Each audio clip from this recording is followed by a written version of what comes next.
त्यो सानो नानीको लासमाथि राजनीति गर्ने को हो त्यतिखेर?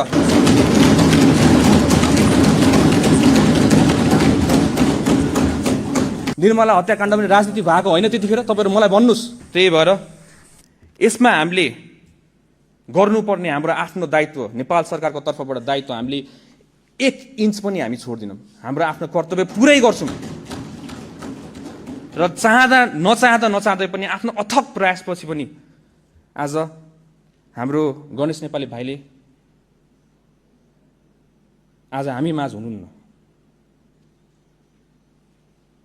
म बुझ्छु यो कुरा, तपाईहरुको प्रश्नहरु म बुझ्छु, तपाईहरुको धेरै क्वेशन्सहरु छ, तर हामी त्यहाँ हुँदै गर्दा हामीले आफ्नो बेस्ट दिएको। विश्वास गर्नुस्, मलाई ढाट्नु आउँदैन। म पहिलादेखि भन्छु मलाई ढाट्नु आउँदैन, मलाई ढाट्नु मन लाग्दैन।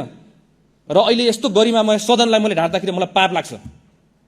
म सारा नेपाली जनतालाई ढाटिरहेको हुन्छु। म यस्तो ढाट्नु मलाई मन लाग्दैन। जे हो यही हो यथार्थ। तपाईले मिडियाकर्मी साथीहरुलाई सोध्नु होला, कहिले मैले बोलाएको छु मिडियाकर्मी साथीले मलाई आएर घेरेर बस भनेर? कहिले भनेको छु मैले? उहाँहरूले आफ्नो कर्तव्य निर्वाह गर्नलाई धेरैवटा प्रश्न गर्नुहुन्छ, त्यही पनि मैले प्रश्न उत्तर नदिकन आफ्नो काममा सुरु हिँड्छु। कति कुरा मैले चिप्लेर बोली, किन सदनमा हेर्दै गर्नुस् न। म यहाँ उभिनेपछि सबैजना कसरी हेर्नुहुन्छ? अब सुदन गुरुङले गृहमन्त्रीले के चिप्लाउँछ र त्यसलाई भाइरल बनाउँला भनेर बुझिरहेको हुन्छ। त्यो हो तरिका। तर त्यही पनि कतिजना मानिसज्यूहरूले विपक्षी मानिसज्यू भए पनि मलाई माया गर्नुहुन्छ। मैले देखाएको छु हाम्रै मानिसज्यूहरूले धेरै माया गर्नुहुन्छ। कति गलत गर्ला कि हामीले सच्चाइ दिनुपर्छ म सम्झाइ पनि राख्नुहुन्छ। त्यसमा म एकदमै आभारी छु। I am very happy. I am more than happy. म एउटा जेनेरेसनलाई रिप्रेजेन्ट गर्छु, एउटा युथलाई रिप्रेजेन्ट गर्छु, एउटा नयाँ पुस्तालाई रिप्रेजेन्ट गरेर हामीहरू आइरहेको छौँ। र त्यो पुस्ताको इज्जत धान्ने कर्तव्य मेरो हो। र म त्यो पुस्ताको इज्जत फाल्न नदिनको लागि म हर कदम प्रयास गर्छु। तपाईहरुको नि इज्जत नफाल्नको लागि विदेशमा गएर म तपाईहरुको इज्जत पनि धान्नलाई म हर कदम प्रयास गर्छु।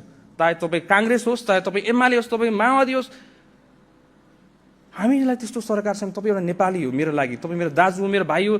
सारा संसारमा सारा ठाउँमा मैले भनिसकेको छु यो कुरा। त्यही भएर कतिपय प्रश्नहरु गर्दाखेरि हेलिकप्टरको विषय उठाउनु भयो। समय मलाई अलिकति समय दिनु होला है।